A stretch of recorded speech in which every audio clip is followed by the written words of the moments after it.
programa não é recomendado para menores de 10 anos.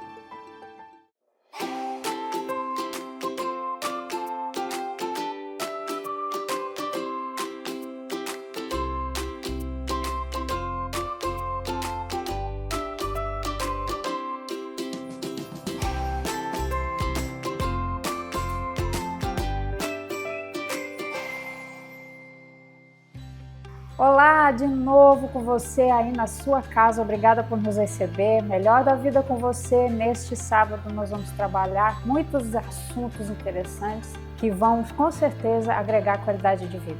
É isso que a gente quer, melhorar a sua vida através deste programa, através do conteúdo que nós entregamos. Então se acomoda aí e vem com a gente. Melhor da vida é estar com você. O melhor da vida é viver, curtir um momento sem se preocupar, deixar na memória e não registrar, apenas a câmera de um celular.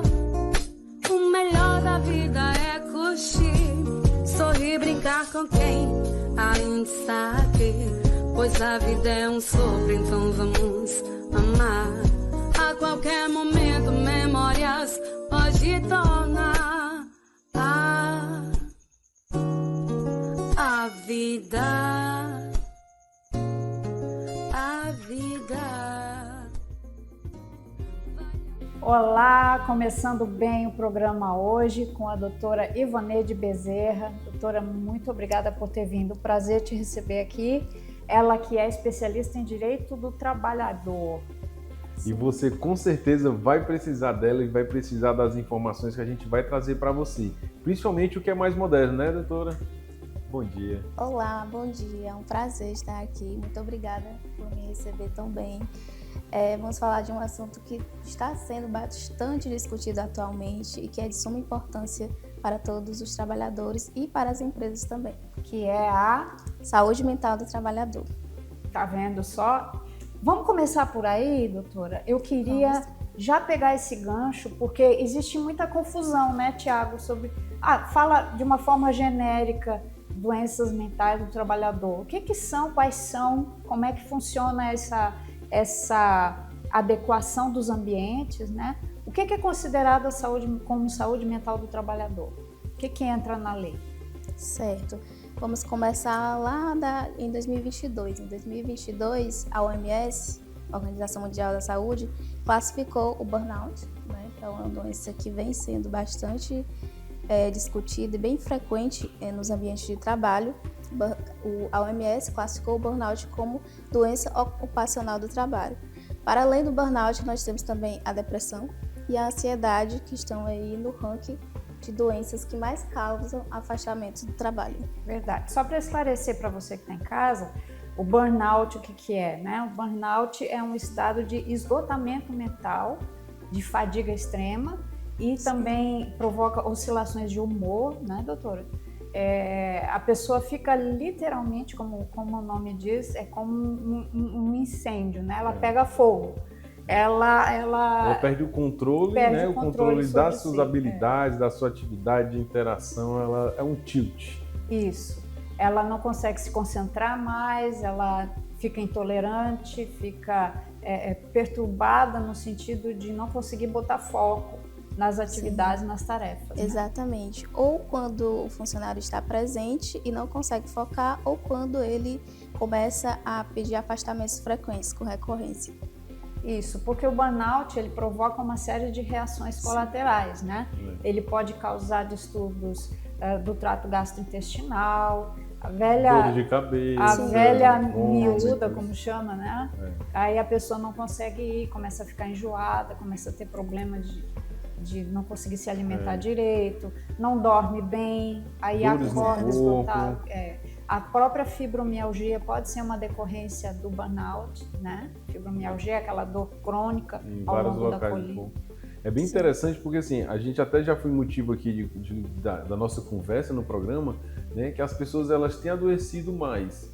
né? Tem o brain rot, que é também essa fadiga, também esse estresse, essa incapacidade de produzir, de entender, de raciocinar, e que não está relacionado ao trabalho, está relacionado ao conteúdo e o estilo de vida. Que você E aí a gente vê também esse avanço da OMS classificando ou tentando fazer com que as pessoas passem a olhar mais também para esse lado, né, em relação ao trabalho. A gente está falando aí de adultos que vão passar 30 anos, 40 anos tendo essas exposições, essas experiências, né, essas interações, e que precisam ter um olhar mais cuidadoso e que não seja negligenciado. E você é médico do trabalho também, né, Tiago? Isso. Quais são as maiores recorrências que você percebe no âmbito da medicina do trabalho em termos dessas doenças que a doutora mencionou aí? A gente vê exatamente 2 pontos, né? Um mais relacionado à interação dos superiores, que aí seria um assédio, né? A forma como o superior fala ou gera ou pede determinada exigência, né, ali do próprio trabalho, e um outro da pessoa em si, que ela é como se ela implodisse, né? Ela às vezes é a mesma atividade que já fazia, mas agora ela não consegue mais fazer. Eram interações parecidas, né? Mas agora ela não consegue mais reagir, uma diminuição da resiliência, ela não consegue mais reagir às agressões, às exposições que ela vem enfrentando. Tanto é que a nova NR, ela fala assim, a empresa ela precisa mapear, ela precisa gerar uma atividade ou um projeto que ajude as pessoas a se livrar dessas questões, né? E continuar esse monitoramento. Então não diz só assim, caso tenha algum problema, é burnout, a empresa vai ser multada. Tem muita gente que acha que também é assim, né? A gente vem num momento que, por exemplo, várias doenças ou características estão se tornando, por exemplo, PCD, como a fibromialgia, né? A fibromialgia agora é PCD. Aí tem fibromialgico que já quer ser PCD, mas aí, pela regra é só em 2026. Né? Então tem gente que acha assim, se eu tiver burnout, eu já tenho que me procura assim, doutor, eu já tenho estabilidade do trabalho só porque o meu médico diagnosticou com burnout. E aí, doutora, me responde. Vamos esclarecer, doutora, essas dúvidas, né? O que é considerado dentro do âmbito dessas doenças aí que justifique afastamento? Pronto, eu queria pontuar 2 coisas pela fala dele. Primeiro, a questão dos afastamentos. Saiu um estudo recente da Fundação Oswaldo Cruz que fala que as principais causas de afastamento é a jornada excessiva, que são também as principais causas de processos trabalhistas, assédio moral e sexual e cobrança excessiva. Essas são as principais causas de afastamento. O que caracteriza como assédio moral nesse caso? Porque é muito amplo, né? Como é que, se eu fosse um trabalhador, como é que eu identificaria que eu estou sofrendo assédio moral? É uma questão bem ampla, então é uma questão que eu não vou poder te responder assim, de uma forma simplificada, mas considerando esses dados que eu mencionei, quando há uma cobrança excessiva, né, desnecessária, desmedida, já pode ser classificado e personalizada, como... né? Exato, personalizada, exatamente. Já Eu pode ser gostaria de classificado como pontuar para você que está em casa alguns casos de assédio moral que você poderia, de uma forma bem rápida, primeiro, o uso de apelidos e adjetivos inadequados ou que te gerem desconforto, né? Constrangimento. Sim, exatamente, como chama a fofinha, o gordinho, o carequinha, né? Ou outros nomes pejorativos que na brincadeira você possa estar sendo chamado, né?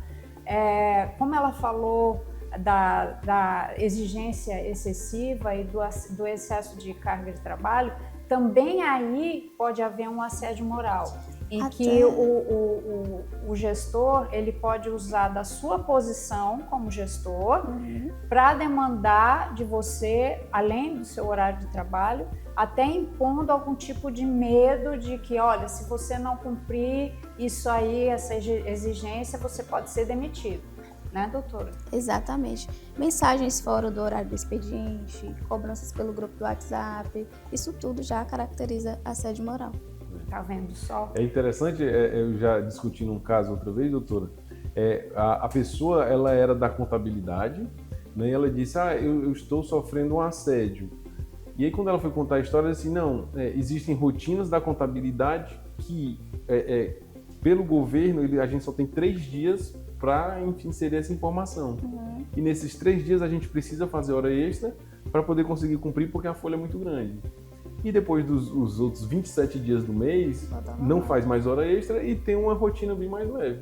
Eu disse, não, eu entendo que isso é uma rotina excessiva, limitada, da que sua existe função, uma compensação, da função, e justamente. depois não existe mais. Existe uma E é uma coisa compensação. coletiva, né? Eu até perguntei, mas existe uma cobrança individualizada, uma penalidade, alguma coisa assim? Não, todo mundo fica, todo mundo entende, todo mundo faz, termina.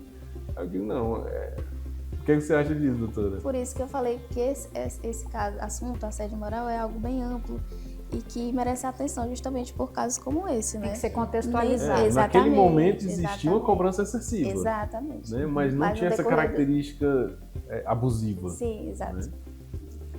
É verdade. E aí que pega a necessidade de você ter acesso a uma orientação, uma consultoria profissional que possa analisar o seu caso específico dentro de um contexto para que você possa ser bem sucedido na sua demanda, né? E isso é importante tanto para o trabalhador como também para o pequeno empresário, porque existe a crença de que só precisa de assessoria jurídica quem tem uma grande empresa, né? Mas a verdade é que os pequenos empreendedores acabam se expondo a muitos riscos por não saber como trabalhar com isso. Até pela desorganização, talvez até mais riscos que não deveria riscos. passar, né? Eu conheço, por exemplo, vários pequenos empreendedores e até microempreendedores que nessa informalização das relações de trabalho acabam atrasando impostos, férias, retrabalho, fica aquela coisa meio confusa, né? Até nas tratativas, tentando compensar falhas na relação de trabalho com modos mais pessoais de lidar com as questões de trabalho. Essa confusão ela é muito comum, né? Sim. Então, quais são os perigos, doutora, dessa informalização da relação de trabalho para o pequeno empreendedor? Certo. Existe uma cultura muito negativa, principalmente no âmbito das pequenas empresas, né, que são as PMEs, que investir em advogado, investir em assessoria jurídica, isso vai gerar mais gasto. Pelo contrário, o pequeno empreendedor investindo em jurídico, advogado, ele vai prevenir futuras ações trabalhistas e multas decorrentes de irregularidades. Que podem, isso é caro, inclusive, né? Aí vai sair bem Isso é mais caro. caro. pode inclusive comprometer a própria existência da empresa, né? Exatamente, Tem muita empresa que fecha por causa disso. Compromete a imagem da empresa, né? Compromete A tanto imagem financeiramente e o quanto financeiro, financeiro, Com exatamente. certeza. E como é que funciona essa orientação? A pessoa contrata uma assessoria jurídica, sou microempresário, tem uma pequena empresa, como muitos que a gente já entrevistou aqui, inclusive, né? E tenho lá poucos funcionários, uma dúzia de funcionários, né? 6 funcionários, uma dúzia de funcionários. Quais são os cuidados que eu tenho que ter? Que eu preciso recorrer a uma assessoria jurídica para evitar esses erros? Pronto. Independentemente, na CLT ela traz na verdade, ela traz um número mínimo de funcionários que deve ter um cuidado ali juridicamente mais forte. Porém, independentemente do número de funcionários dessa empresa, mesmo que não queira ter uma assessoria jurídica, um núcleo jurídico dentro da empresa, contratar uma assessoria jurídica preventiva. Terceirizado. Exato, um advogado que trabalha com advocacia preventiva. Esse advogado ele vai fazer um mapeamento de como estão as relações trabalhistas, não só trabalhistas, como outras, se assim ele precisar, como é a questão da LGPD, Lei Geral de Proteção de Dados. Esse advogado vai fazer esse mapeamento do que está em conformidade e o que não está em conformidade com a legislação e, a partir daí, propor um plano de ação para poder sanar essas não conformidades. Doutora, um outro detalhe que eu entendo é assim, o empresário, às vezes, ele não faz nem ideia do quanto que ele precisa de um advogado. Exatamente. Né? Você tem, tipo assim, na minha área também de fiscalização, eu tenho um checklist com todas as NRs. Então a gente visita a empresa, NR1, tá faltando isso, tá faltando isso, tá faltando isso. NR5, tá faltando isso. NR4, NR7, 17, 18, 19. E a gente entrega, olha, as suas não conformidades são essas. Nossa. Então, a partir dali é que o empresário nota, meu Deus, O risco que ele estava correndo, né? eu estou correndo muito risco. Você também tem esse trabalho, então, diante de uma contratação ou ali de uma negociação inicial, chama ali a doutora Evonei, a advogada, assim, doutora, você poderia fazer Faz um aí diagnóstico. um diagnóstico da minha Exatamente. empresa? Você Exatamente, faz esse formato. exatamente esse meu trabalho. O empresário tem alguma dificuldade, às vezes, contextualizar. A demanda já chega no incêndio, né? Um exemplo de um caso recente meu. Um pequeno empresário, ele me procurou para fazer uma minuta de contrato. Ele estava tendo problemas com contratos.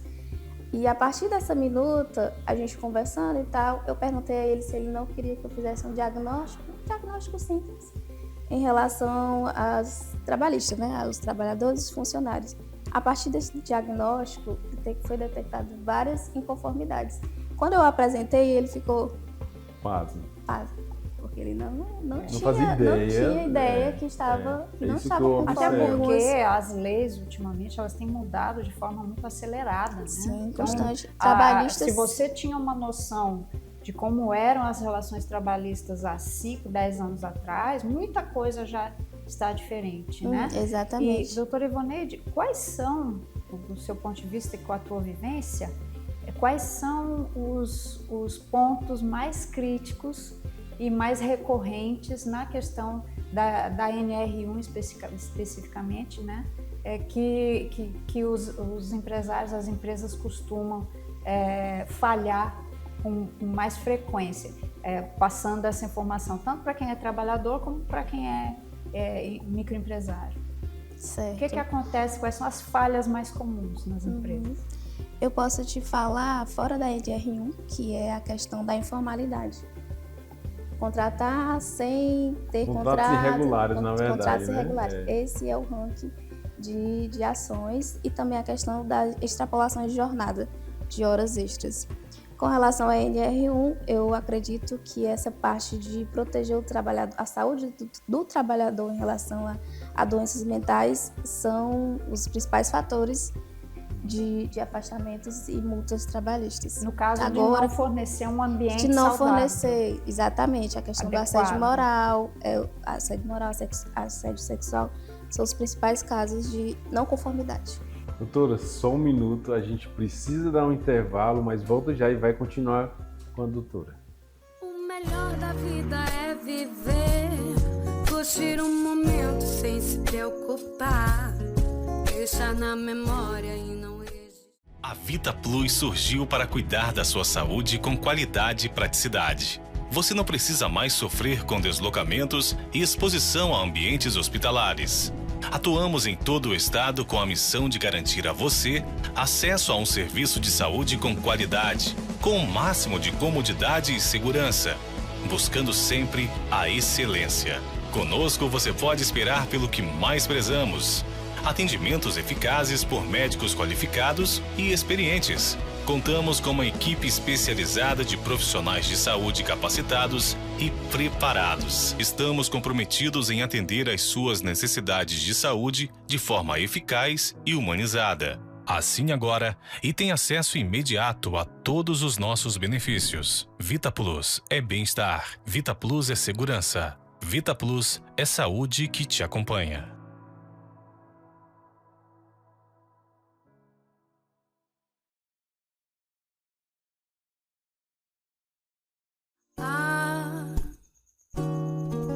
A vida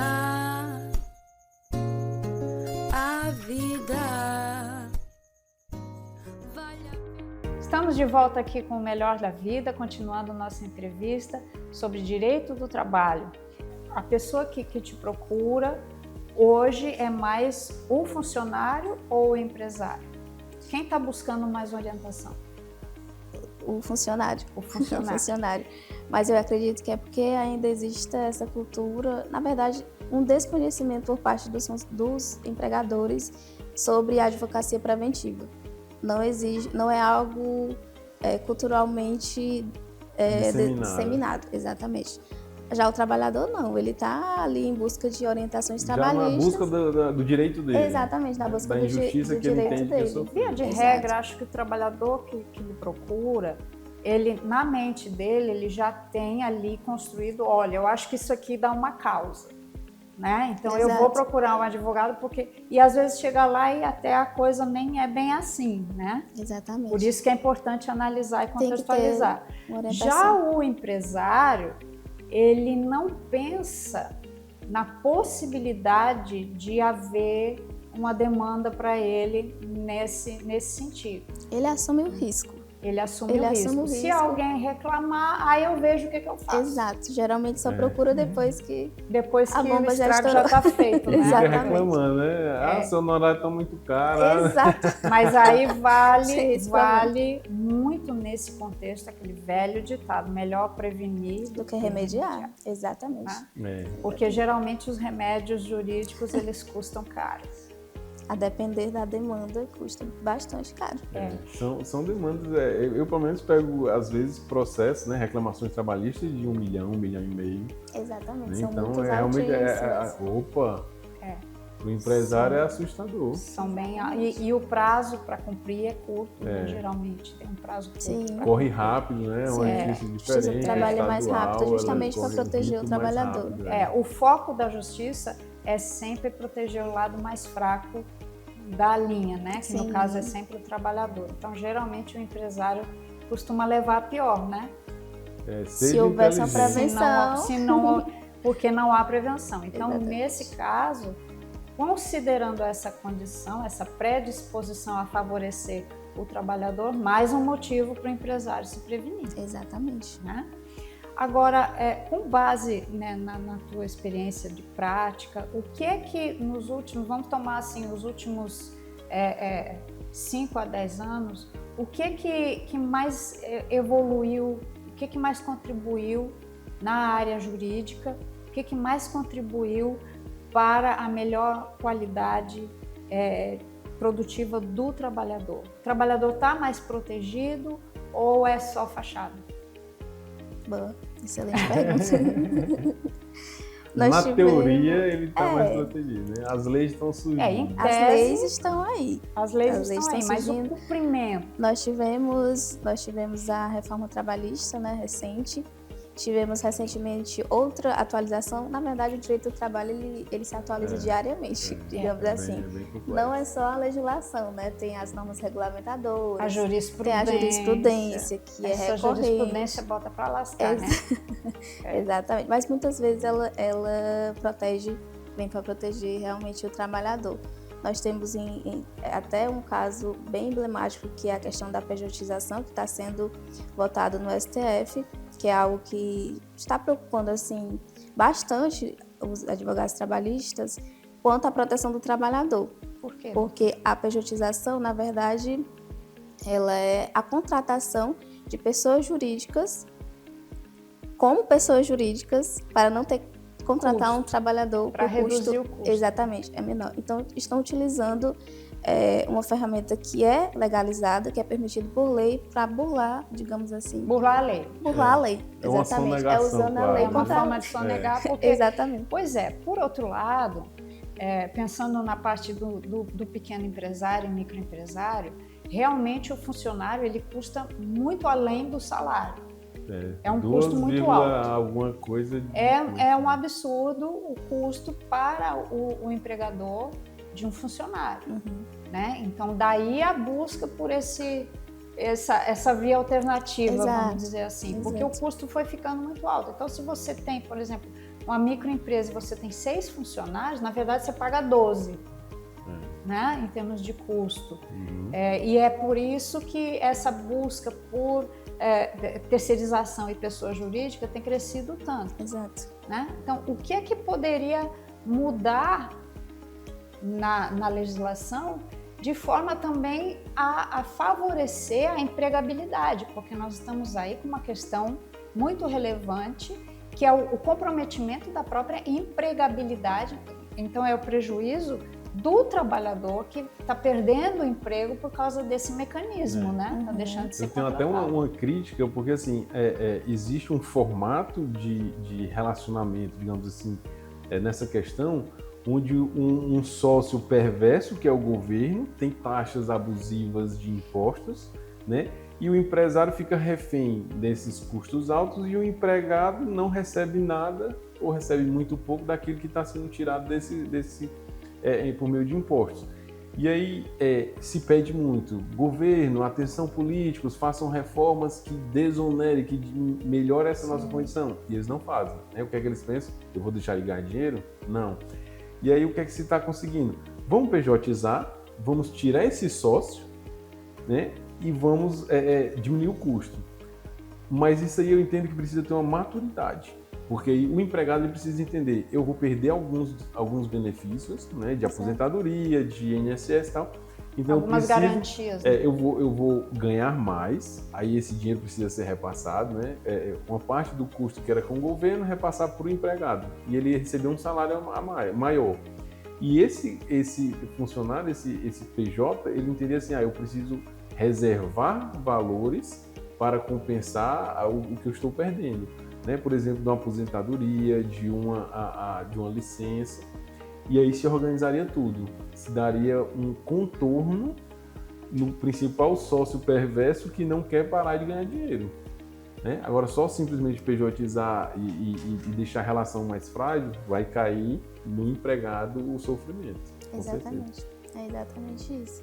Você me perguntou sobre como está sendo a evolução também das normas trabalhistas em relação às pequenas empresas, né? Eu concordo com você, eu acredito que tem que ter uma reformulação também para proteger o pequeno empreendedor. Tanto agora recente que nós tivemos de proteção, digamos assim, a questão da atualização da NR1 a partir de 2026, ela vai começar a aplicar multas para aquelas empresas que não estiverem adequadas à NR1. Porém, tem flexibilizações para os microempreendedores.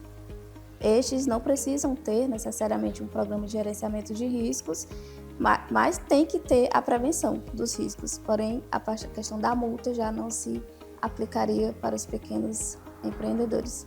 Doutora, agradecemos muito pela sua presença e esperamos ter novas oportunidades de aprender mais sobre essa área tão importante, tão relevante para a sociedade que é o direito do trabalho. Eu que agradeço o convite, agradeço essa conversa e o espaço para poder falar de um tema tão importante. Verdade. É isso aí. O melhor da vida é viver, curtir um momento sem se preocupar. Que tal cuidar da sua saúde sem sair de casa? O Mais Saúde Ceará leva atendimento médico, informação e apoio para o seu bem-estar. Agora você pode renovar sua receita médica de forma 100% gratuita, com toda a praticidade e segurança. Receitas para diabetes, pressão alta, transtorno do espectro autista, TDAH, ansiedade ou depressão. Tudo isso com atendimento no conforto da sua casa. Quer saber mais? Entre em contato conosco. A vida vale a pena ser vivida.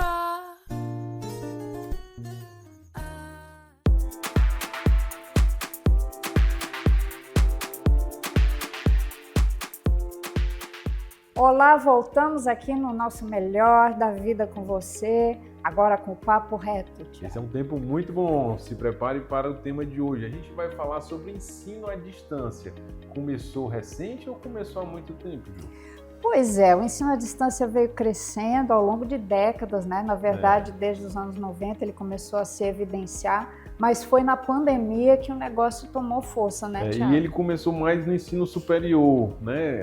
Tentando atingir ali os adultos, pessoas ocupadas, pessoas que não têm tempo, que têm a sua vida dividida entre família, trabalho e outras obrigações, mas que aí na pandemia também avançou para o ensino fundamental, o ensino médio e até pré-escola. No princípio, o ensino médio, eu creio que ele democratizou muito o acesso, né? Possibilitando esse acesso remoto pela internet. Mas na pandemia ele tomou uma outra forma, uma outra conotação, né? por conta das restrições de convivência social da quarentena. E isso trouxe uma série de efeitos colaterais, né, Tiago? É verdade. Eu entendo que era uma necessidade já da população, já da estrutura moderna, e inclusive quando a gente pensa no Ceará, a gente pensa nas áreas urbanas, mas tem as áreas rurais, né? A área rural sempre sofreu com a questão do ensino, né? Era pau de arara, transportes escolares, estradas ruins, estradas mal pavimentadas, toda essa questão de logística que pode ser mudada. Se as crianças, por exemplo, né, jovens, adolescentes, puderem ficar nas próprias localidades e receber a instrução equivalente ao que se receberia numa escola à distância, uma escola que ele precisasse sair. Né? Tem esse problema realmente do acesso, né, e também da estrutura física de uma escola, que a gente vê aí as escolas em condições muito precárias, né, principalmente nas zonas rurais.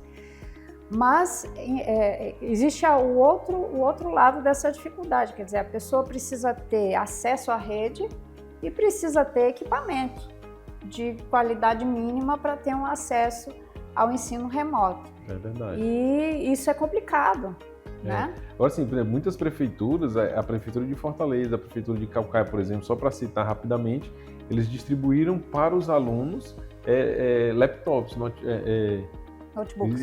Tablets, né? Distribuíram tablets exatamente para facilitar esse acesso. Já garantia que todos teriam acesso àquela informação que seria entregue. Né? Já realmente a pandemia ela trouxe essa evolução forçada, né? De uma estrutura de ensino que vai atender os diferentes. Eu acho que a grande questão é essa, talvez 60%, 80% das crianças e adolescentes aceitam ou conseguem se desenvolver no ensino normal, o que está mais montado. Mas a gente precisa pensar nesses 30%, 40%, 20% que fogem de uma regra. Em contrapartida, nós temos que ter em vista que nada substitui o convívio e a socialização no ambiente educacional, principalmente de crianças e adolescentes. Verdade. Esse contato presencial, ele não deveria ser totalmente substituído. Creio que o melhor modelo, Tiago, para atender essas demandas, tanto na questão de custo, de estrutura, de acesso, como também para atender as demandas psicológicas e emocionais dos alunos, que tudo é uma composição, né? O processo de aprendizado, de ensino-aprendizagem, ele é uma composição de vários fatores, então não adianta passar só conteúdo teórico, né? Existe todo um processo psicológico e de amadurecimento acontecendo, e a convivência social tem um papel fundamental nisso. E nós estamos realmente com o problema de nossas crianças estarem cada vez mais isoladas até dentro da própria família, né? Existe esse isolamento, então o ensino remoto ele estimularia ainda mais o isolamento, né? Porque a criança aprende muito no ambiente escolar, nas brincadeiras, na interação, na troca de experiências, né?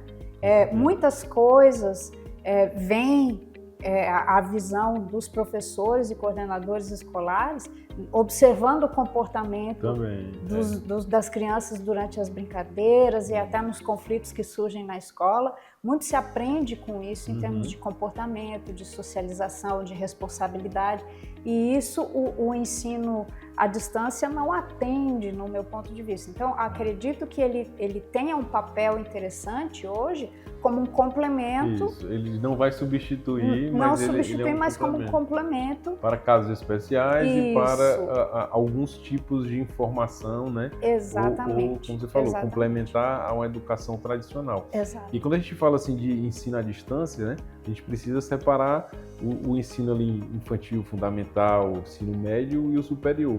A gente sabe que no ensino superior existe uma grande quantidade de pessoas que já trabalham, que querem melhorar de vida, que querem subir, que querem aprender uma nova habilidade e precisam recorrer a isso, né, esse tipo de ensino. As faculdades já estão mais maduras, né, é um público diferente, é um público que realmente ele também quer aprender, ele consegue mudar um pouco a sua rotina para aprender a parte de estágios, a parte mais prática. Tem outro nível de maturidade, isso. né? É um relacionamento diferente, né, entre instituição de ensino e o aluno. Isso. E quando a gente vai para o nível médio, a gente já tem alunos que não querem estar na escola, que não querem, alguns, né, a maioria, que não querem aprender ali, que vão meio que forçado, que precisa cumprir, porque tem a bolsa, porque tem isso e aquilo. né? E aí, num ambiente de casa, num ambiente EAD, será que teria uma adesão? Será que teria um bom comprometimento? E na parte infantil tem essa questão do desenvolvimento, né? A criança precisa de socialização para se desenvolver. Então o prejuízo, acredito que nessa faixa é ainda maior, né? E precisa ser realmente reformulado e entendo também que não dá para ser completamente EAD.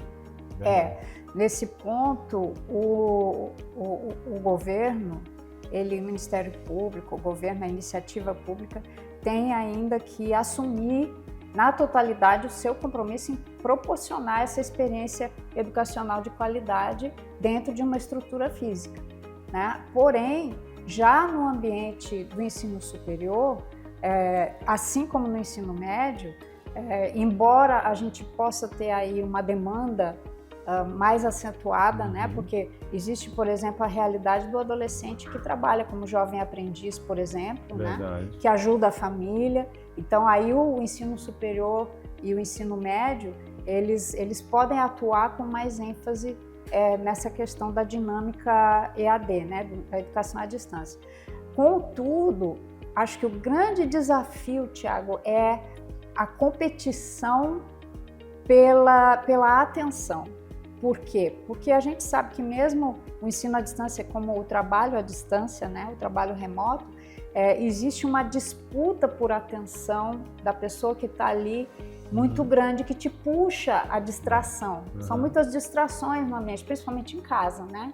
É alguém conversando, é uma interferência, são muitos apelos por atenção que dificulta. Se você está num ambiente programado para isso, fisicamente programado para isso, a tendência de você ter foco é maior do que num ambiente que te dispersa. Se você está estudando no quarto, tem muitas informações ali, muita coisa acontecendo. Agora, um detalhe interessante que você levantou, assim, no ambiente de sala de aula, né, já foi visto que uma pessoa não consegue manter uma atenção plena por 50 minutos. Né? E numa sala de aula tem 30 pessoas com atenções diferentes, com desejos diferentes de estar ali. Então existe ali muita interferência também, né, e chance de tirar a atenção de outras pessoas. E ninguém vai manter aqueles 50 minutos, que a educação tradicional ainda mantém ali a aula de 55 minutos. Isso. E no EAD, principalmente os mais maduros, eles já estão fazendo aulas de 20 minutos. Aulas menores. Aulas menores, entendendo essa questão da atenção, da concentração. E nessas aulas estão colocando tecnologia suficiente para manter ainda mais a atenção. Uma aula mais dinâmica, né? Uma aula mais dinâmica, uma aula que a pessoa precisa interagir ali, mesmo que seja uma tela, mas ela fica mais focada. Talvez naqueles 20 minutos de um bom... de uma qualidade. De uma boa qualidade, renda tão quão em relação à aprendizagem, uma aula de 55 minutos com aquela confusão. Né? Eu quero que você se lembre aí da sua época de ensino médio, né? Que sempre tem a galera do fundão, né? A galera da conversa, a brincadeirinha, uma bolinha que voa do nada, uma borracha que aparece do nada, né? Então ali também tem esses prejuízos. Fica o desafio que sempre esteve aí, né? O desafio do professor, do educador, e isso no âmbito da escola como um todo, desde a direção, coordenação, até a linha de frente, né? Que precisa ser repensado há muito tempo, muito antes do ensino à distância, no sentido de pensar, foi uma ideia que nasceu já com Piaget lá atrás, né? Do construtivismo, de que o conhecimento, para que ele evolua dentro do âmbito educacional, ele precisa ter estímulo constante. Estímulo aos sentidos, estímulo à criatividade, estímulo ao pensamento crítico, que na verdade o sistema tradicional, né? Ele não estimula isso. Né? Então nós precisamos reformular, na verdade, a linguagem da educação como um todo, para que tanto crianças, para que tanto crianças como adolescentes, como adultos também, porque não é porque é adulto que não precisa ter estímulo à criatividade durante, né, coisa chata, uma aula maçante, né? Você trabalhou o dia inteiro, aí vai para uma aula, é aquela aula expositiva, chata, monótona, que você fica mais pescando, tentando não dormir do que, mas enfim, esse é o real desafio, é gerar o verdadeiro engajamento, de forma que a pessoa, seja ela criança, adolescente ou adulto, que ela realmente se conecte com aquele conteúdo e saiba absorver aquilo e realmente adquirir conhecimento. É isso. Porque tanto no ensino médio, a verdade é que tanto no ensino médio, como no ensino superior, como no ensino fundamental, tanto à distância como presencial, né? Sempre vai existir aquele que realmente está lá porque quer realmente conhecer, melhorar, se aprimorar, como aquele que só está atrás de passar de ano, ter um certificado e titulação, enfim. Sempre vai ter. Como eu costumo dizer, eu já dizia isso para o meu filho, né, que hoje já é profissional. A qualidade do ensino, na verdade, ela demanda muito mais do aluno, é muito mais sobre a qualidade do aluno do que da instituição ou do professor. Então, o aluno que é bom e que realmente quer aprender, independente da condição que ele tem, ele vai aprender. E aquele que não quer pode estar na melhor universidade, na melhor escola, com o melhor professor. Se ele não quer aprender, não adianta oferecer nenhuma qualidade, porque ele não vai aprender. Então, ensino, aprendizagem é sobre vontade de aprender mais do que o que é oferecido. É verdade. A questão do ensino, né, do aprendizado, a gente pode colocar assim, é como se fosse uma grande bandeja de self-service. Você está lá com o prato vazio. É isso que uma escola vai oferecer, todas aquelas opções de conteúdo que vai enriquecer a sua vida. Você pega o que quer e a quantidade que quer, né? Então você pode passar por uma escola anos e anos e passar com o prato vazio.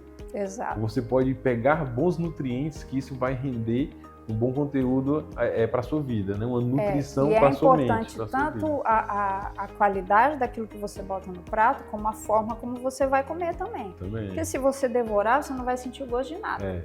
Né? Mas se você sorver com atenção, com foco, você vai ter prazer no caminho. Você vai usufruir muito mais da experiência. Você não vai gozar só do futuro, mas ali no momento você vai ter prazer. Claro, porque já o conhecimento, ele tem um efeito imediato na pessoa. Sim. Né? Então você não precisa esperar se formar para usufruir de um conhecimento. Você já pode aplicar aquilo na vida imediatamente. Verdade, excelente. Né? Agora me diz você, o que você prefere para a sua vida? Educação à distância ou a tradicional presencial? Pois é, Tiago, o papo reto ele nunca acaba, né? A gente vê que sempre que trabalha um assunto, acaba que já puxa mais um e a gente acabaria aqui num papo reto interminável. Mas fica mais o gostinho para o próximo sábado, a gente espera você. E aproveita, discute aí na sua casa sobre o assunto que a gente tratou aqui. E fica aí que tem muito mais neste programa. A gente volta já já. O melhor da vida é viver, curtir um momento sem se preocupar, deixar na memória e não existe. A Vita Plus surgiu para cuidar da sua saúde com qualidade e praticidade. Você não precisa mais sofrer com deslocamentos e exposição a ambientes hospitalares. Atuamos em todo o estado com a missão de garantir a você acesso a um serviço de saúde com qualidade, com o máximo de comodidade e segurança, buscando sempre a excelência. Conosco você pode esperar pelo que mais prezamos: atendimentos eficazes por médicos qualificados e experientes. Contamos com uma equipe especializada de profissionais de saúde capacitados e preparados. Estamos comprometidos em atender às suas necessidades de saúde de forma eficaz e humanizada. Assine agora e tenha acesso imediato a todos os nossos benefícios. Vita Plus é bem-estar. Vita Plus é segurança. Vita Plus é saúde que te acompanha.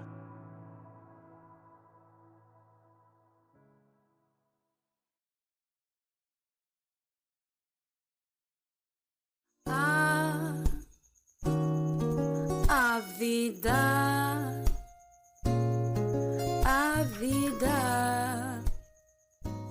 vale a pena.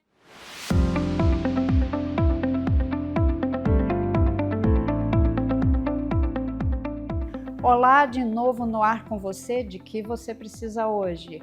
Eu queria trazer para nós uma reflexão sobre um assunto que um cliente trouxe para um atendimento essa semana e eu achei bastante intrigante. Ele disse: Jô, você tem a impressão que o mundo está ficando cada vez mais louco? E, na verdade, eu sei que muitas pessoas têm se feito essa pergunta e estão com essa impressão, né, de que o mundo parece que está ficando cada vez mais louco.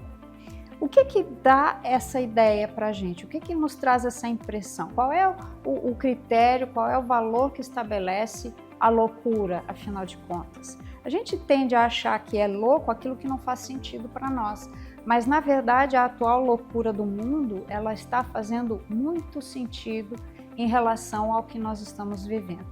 Que sentido é esse? Primeiro a gente tem que entender o que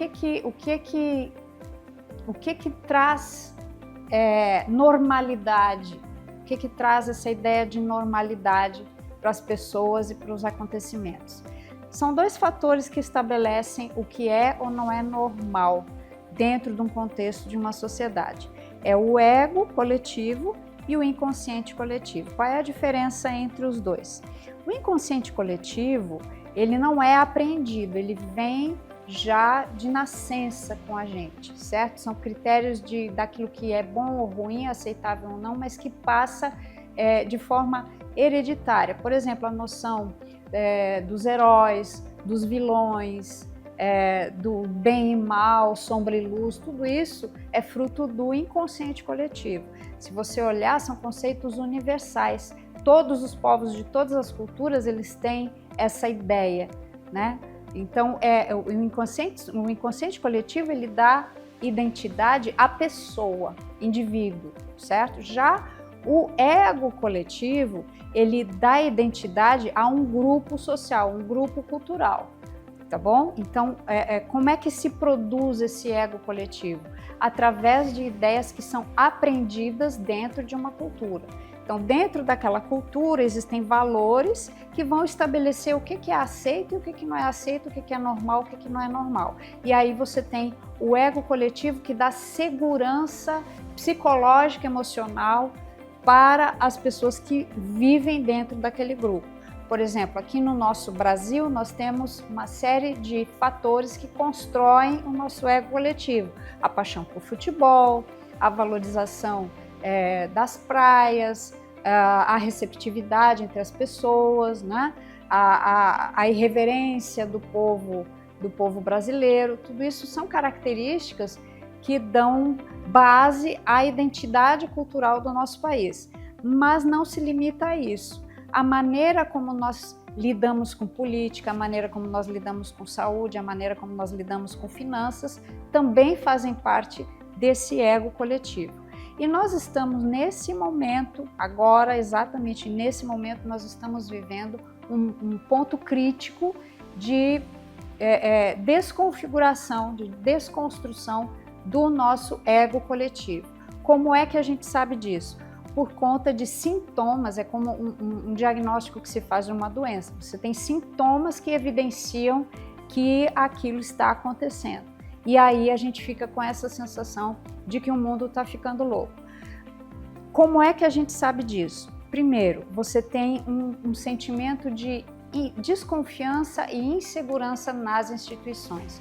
Hoje existe uma desconfiança e uma insegurança, por exemplo, em relação à política, em relação a instituições das mais diversas, instituições que deveriam trazer segurança para a população, as instituições educacionais, a própria instituição familiar, ela está desestruturada e desacreditada, né? Então, todas as estruturas sociais, elas estão se fragmentando. Isso traz uma sensação de insegurança que gera comportamentos dentro da sociedade que te leva a perceber que está havendo uma descompensação, uma desassociação do coletivo como um todo. Por exemplo, recentemente nas notícias tem aparecido muito pessoas surtando dentro de avião, por exemplo, ou em supermercado, tendo reações exageradas, né, perdendo o controle emocional sobre si, agressão, violência, assassinatos das formas mais bizarras. Tudo isso tem sido muito frequentemente noticiado nas redes sociais, através de notícias também. Então, isso leva a crer que o mundo está cada vez mais louco. Por que o mundo está cada vez mais louco? Porque hoje o que acontece num grupo individual, em um país ou em uma região, ele na verdade se espalha muito rapidamente em nível global. por conta das redes sociais, do acesso à internet. Então, o que antes era mais restrito, antes do advento da internet era mais restrito, hoje não é.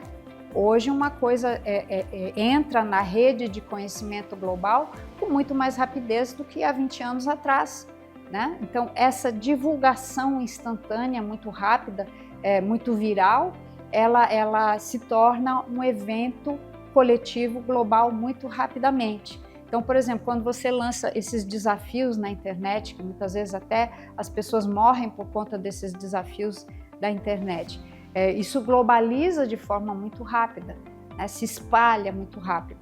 Então eu fico com essa sensação de que o mundo está ficando louco. Na verdade, é a estrutura social mantenedora do ego coletivo que está se perdendo. Então, quando as pessoas perdem essa referência do ego coletivo, elas não sabem mais que parâmetros seguir, que parâmetros de comportamento elas vão seguir, e aí a coisa toda começa a se desconfigurar.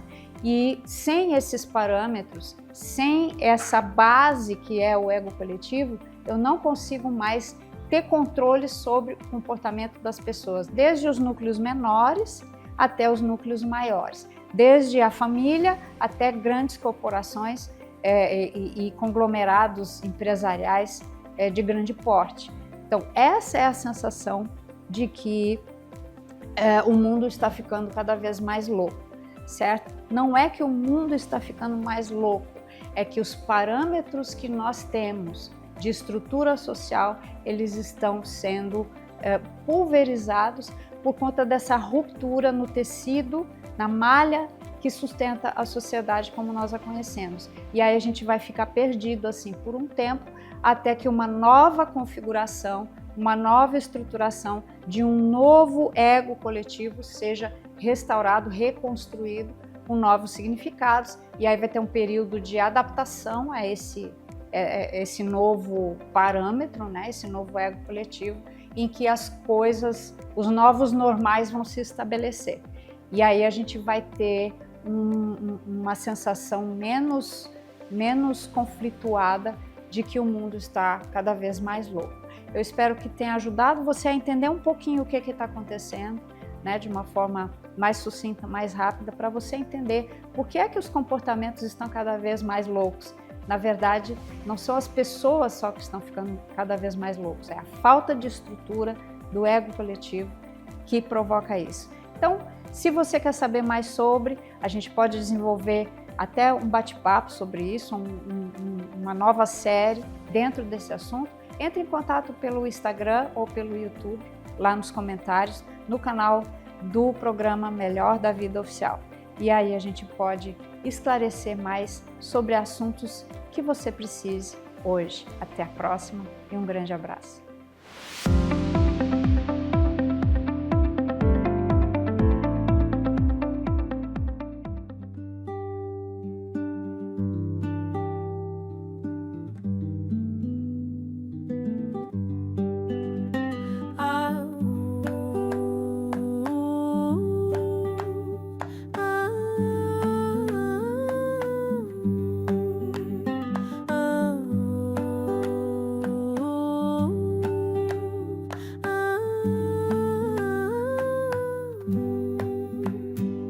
Às vezes a vida dá sentido ao que parece mesmo sem razão.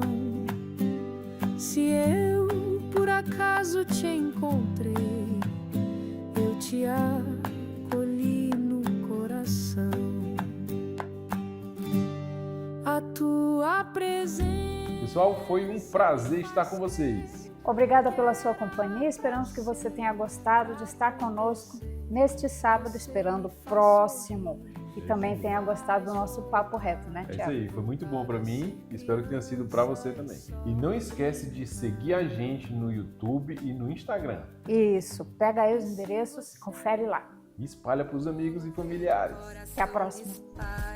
Amar como se fosse uma joia rara.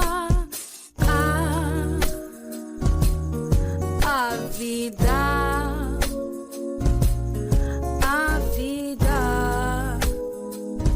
vale a pena ser vivida.